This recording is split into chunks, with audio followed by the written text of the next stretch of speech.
Saravana ഭവനിലെ veg kurma എല്ലാവർക്കും ഇഷ്ടമല്ലേ? അതേ ടേസ്റ്റിൽ നമുക്ക് ഈസി ആയിട്ട് വീട്ടിലും ചെയ്തെടുക്കാൻ പറ്റും. അപ്പോൾ പെർഫെക്റ്റ് ആയിട്ടുള്ള റെസിപ്പിയാണ്. നിങ്ങളും ട്രൈ ചെയ്ത് നോക്കുക. അപ്പോൾ ഇതെങ്ങനെ ചെയ്യുന്നത് നോക്കാം. അപ്പോൾ ആദ്യം തന്നെ നമുക്കൊരു പാൻ എടുക്കുക. അതിനകത്തോട്ട് ഞാൻ ഒരു ഉരുളക്കിഴങ്ങ് ക്യൂബായിട്ട് കട്ട് ചെയ്ത് ചേർത്ത് കൊടുക്കുന്നുണ്ട്. പിന്നെ അതേപോലെ തന്നെ ബീൻസ് ഏകദേശം ഒരു 3-4 മീഡിയം സൈസുള്ള ബീൻസ് എടുത്തിട്ടുണ്ട്. അതിൻ്റെ കൂടെ തന്നെ ഒരു ചെറിയ ക്യാരറ്റ് കട്ട് ചെയ്ത് ചേർക്കുന്നുണ്ട്. പിന്നെ ഒരു 1/4 ടീസ്പൂൺ മഞ്ഞൾപ്പൊടിയും കുറച്ച് ഉപ്പും ചേർത്ത് കൊടുക്കുക. എരിവിന് ഞാനിവിടെ 2 പച്ചമുളക് ചേർത്ത് കൊടുക്കുന്നുണ്ട്. കുറച്ച് വെള്ളം ഒഴിച്ചിട്ട് നമുക്കിതിനെ അടച്ച് വെച്ച് വേവിച്ചെടുക്കാം.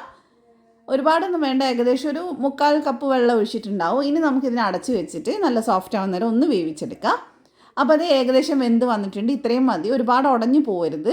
ഇനി നമുക്കത് മാറ്റി വെച്ചതിന് ശേഷം മിക്സിയുടെ ജാറിലേക്ക് ഒരു 10-12 അണ്ടിപ്പരിപ്പ് ഒരു അരമണിക്കൂർ കുതിർത്തിയത് ഞാൻ ചേർത്ത് കൊടുത്തിട്ടുണ്ട്. അതിൻ്റെ കൂടെ തന്നെ 1/2 കപ്പ് തേങ്ങ നമുക്ക് ചേർത്ത് കൊടുക്കാം. അതിൻ്റെ കൂടെ ഞാനിവിടെ 1/2 ടീസ്പൂൺ വലിയ ജീരകം ചേർത്ത് കൊടുക്കുന്നുണ്ട്. ഇനി വളരെ കുറച്ച് വെള്ളം ചേർത്തിട്ട് നമുക്കിതിനെ നന്നായിട്ടൊന്ന് പേസ്റ്റ് മാതിരി അരച്ചെടുക്കണം. ഇനി നമുക്ക് വേറൊരു പാൻ വെക്കാം. അതിനകത്തോട്ട് ഞാൻ ഒരു ടേബിൾ സ്പൂണോളം സൺഫ്ലവർ ഓയിലും അതുപോലെ തന്നെ ഒരു ടീസ്പൂണോളം നിറച്ചും നെയ്യും ചേർത്ത് കൊടുത്തിട്ടുണ്ട്. നെയ്യ് മാത്രം എടുത്തിട്ട് നമുക്കിത് ചെയ്യാം കേട്ടോ, നല്ല ഫ്ലേവർ ഉണ്ടാവും. ഇനി ഇതിലേക്ക് 1/2 ടീസ്പൂൺ കടുക് ചേർത്തിട്ടുണ്ട്. 2 ചെറിയ കഷ്ണം ബേ ലീഫ്, ഒരു 2 ഏലക്ക, ഒരു ചെറിയ കഷ്ണം സ്റ്റാർ അനീസ്, പിന്നെ ഒരു 2 ചെറിയ കഷ്ണം പട്ട എടുത്തിട്ടുണ്ട്, 2-3 ഗ്രാമ്പു. ഇത്രയും ഇട്ടിട്ട് ഒന്ന് വറുത്തെടുക്കുക. ഇനി ഇതിലേക്ക് നമുക്ക് ഒരു മീഡിയം സൈസുള്ള സവാള ചെറുതായിട്ട് കട്ട് ചെയ്തത് ചേർത്ത് കൊടുക്കുക. അതിൻ്റെ കൂടെ തന്നെ ഒരു ടേബിൾ സ്പൂണോളം ഇഞ്ചി വെളുത്തുള്ളി ചതച്ചത് ഞാൻ ചേർത്ത് കൊടുത്തിട്ടുണ്ട്. ഏകദേശം ഒരു 3-4 വെളുത്തുള്ളി, ഒരു ചെറിയ കഷ്ണം ഇഞ്ചി ഉണ്ടാവുള്ളൂ.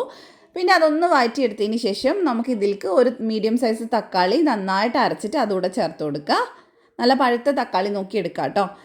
ഇനി ഇതിൻ്റെ കൂടെ തന്നെ ഞാൻ കുറച്ച് കറിവേപ്പില ചേർത്ത് കൊടുക്കുന്നുണ്ട്. കറിവേപ്പില വേണമെങ്കിൽ നമുക്ക് ആദ്യമേ ചേർത്ത് കൊടുക്കാവുന്നതേ ഉള്ളൂ. അപ്പോൾ ഇനി നമുക്ക് തക്കാളി അത്യാവശ്യം നന്നായിട്ടൊന്ന് വേവിച്ചെടുക്കണം. ആ ഒരു പച്ചമണം ഒന്ന് മാറി വരുമ്പോൾ നമുക്ക് ഇതിലേക്ക് 1 ടീസ്പൂൺ മല്ലിപ്പൊടി, പിന്നെ 1 ടീസ്പൂൺ കാശ്മീരി മുളക് പൊടി ചേർത്തിട്ടുണ്ട്. എരിവ് നോക്കിയിട്ട് ചേർക്കാം. നിങ്ങൾക്ക് കൂടുതൽ എരിവ് വേണമെങ്കിൽ കൂടുതൽ ചേർക്കാം, ഇല്ലെങ്കിൽ പച്ചമുളകായാലും ചേർക്കാം. ഇനി ഇതിലേക്ക് ഞാൻ 1/4 കപ്പ് അധികം പുളി ഇല്ലാത്ത തൈര് ചേർത്ത് കൊടുക്കുന്നുണ്ട്. പുളിയുള്ള തൈര് എടുക്കരുത്, പുളി കുറഞ്ഞ തൈര് നോക്കിയെടുക്കുക. നന്നായിട്ട് നമുക്കൊന്ന് മിക്സ് ചെയ്തെടുത്തതിന് ശേഷം ഇതിലേക്ക് നമ്മൾ നേരത്തെ വേവിച്ച് വെച്ചിട്ടുള്ള പച്ചക്കറി ഉണ്ടല്ലോ അത് മുഴുവനായിട്ട് ചേർത്ത് കൊടുക്കുക. അതിൽ വെള്ളം ഉണ്ടെങ്കിൽ അതുകൂടെ ചേർത്ത് കൊടുക്കുക. ഇനി ഇതിലേക്ക് ഒരു 1/2 കപ്പ് ഗ്രീൻ പീസ് വേവിച്ചതും കൂടെ ഞാൻ ചേർത്ത് കൊടുത്തിട്ടുണ്ട്. ഗ്രീൻ പീസ് ഓൾറെഡി കുതിർത്ത് നന്നായിട്ട് വേവിച്ചെടുത്താണ് കേട്ടോ, ഉപ്പും മഞ്ഞൾപ്പൊടി ഇട്ടിട്ട്. ഇനി ഇതെല്ലാം കൂടി നന്നായിട്ടൊന്ന് മിക്സ് ചെയ്ത് നമുക്ക് ഇതിലേക്ക് കുറച്ച് വെള്ളവും കൂടെ ചേർത്ത് കൊടുക്കുക. ചൂടുവെള്ളം ചേർക്കുകയാണ് ഏറ്റവും നല്ലത്. ഇനി നമുക്ക് ഇതിനെ ഒന്ന് ചെറുതായിട്ടൊന്ന് വേവിച്ചൊന്ന് കുറുക്കിയെടുക്കണം. അപ്പോഴേക്കും മസാല എല്ലായിടെയും നന്നായിട്ട് പിടിച്ച് കിട്ടും. അപ്പോൾ ഉപ്പ് നോക്കിയിട്ട് വേണമെങ്കിൽ ചേർത്ത് കൊടുക്കാം കേട്ടോ. അപ്പോൾ നന്നായിട്ട് ഇതേ തിളച്ച് വന്നിട്ടുണ്ട്. ഇനി ചെറുതായിട്ട് നമുക്കൊന്ന് കുറുകുന്ന വരെ വെയിറ്റ് ചെയ്യാം. അപ്പോൾ അതേ അത്യാവശ്യം കുറുകി വന്നിട്ടുണ്ട്. ഈ ഒരു പരുവത്തിൽ വേണം നമ്മൾ ഇതിലേക്ക് ഇനി തേങ്ങയും അണ്ടിപ്പരിപ്പും അരച്ചത് ചേർത്ത് കൊടുക്കാനായിട്ട്. ഇല്ല ഒരുപാട് ലൂസായി പോവും. ഇത് കുറച്ച് കുറുകിയിരിക്കുന്ന നമുക്ക് കറിയാണ് കേട്ടോ വേണ്ടത്. അപ്പോൾ ഇനി നന്നായിട്ട് നമ്മൾ മിക്സ് ചെയ്ത് എടുത്തിട്ടുണ്ട്. വെള്ളം വേണമെങ്കിൽ നോക്കിയിട്ട് ചേർത്ത് കൊടുക്കുക. ലാസ്റ്റായിട്ട് നമ്മൾ കുറച്ച് മല്ലിയില കട്ട് ചെയ്ത് ചേർക്കുന്നുണ്ട്.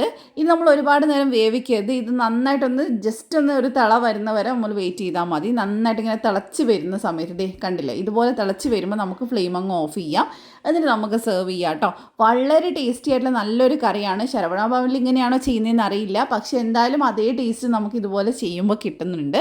അപ്പോൾ നിങ്ങളും ഒന്ന് ട്രൈ ചെയ്ത് നോക്കുക. ഫീഡ്ബാക്ക് ആരൊക്കെ ഇതുപോലത്തെ റെസിപ്പീസിനാണ് ധ്യാൻസ് കാർണൂർ ഫോളോ ചെയ്യുക. താങ്ക്